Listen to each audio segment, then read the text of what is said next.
Magandang umaga, kumusta po? Narito po ulit ang update natin para sa lagay ng ating panahon ngayong umaga po ng July 5, 2024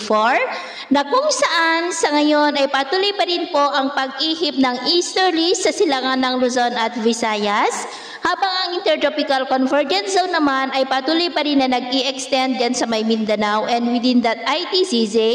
ay may namumuo na nga po na dalawang shallow LPA gaya po na inyong nakikita, pero hindi naman po nakitaan ang mga ito na maging bagyo for the next 3 to 5 days. Pero next week, posibleng magsisimula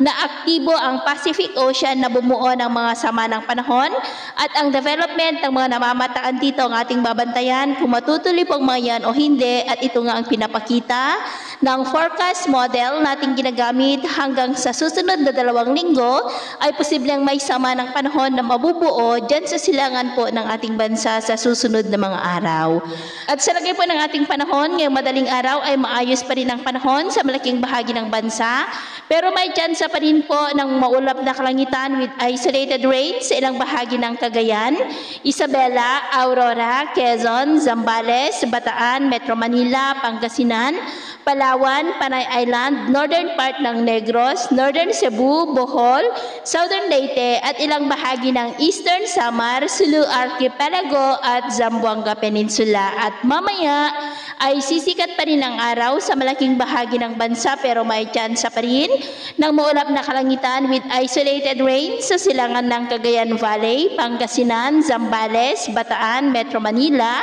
Quezon, Palawan, Sorsogon, Panay Island, Northern Negros, Northern Cebu, Bohol, Southern Leyte, Sulu Archipelago at Zamboanga. At mamayang hapon po, mas maraming lugar na muli dito sa ating bansa ang makakaranas ng maulap na kalangitan with isolated rains. Kaya kung lalabas tayo sa ating mga tahanan, ay ugaliin po natin lagi ang magdala ng kahit anong panangga natin sa init ng araw at proteksyon na rin po sa mga biglaang buhos ng ulan. At sa atin naman pong mga baybayin, wala naman po tayong nakataas na namang gale warning signals, pero iba yung pag-iingat lamang po kung papalaot tayo para po mas makaiwas sa mga sakunang pangkaragatan. So, yun po ang latest update natin sa araw na ito. At ako po muli si James na nagsasabing sa kahit na ng pagsubok po na darating sa ating buhay, huwag na huwag po tayong mawawalan ng pag-asa. Thank you and God bless!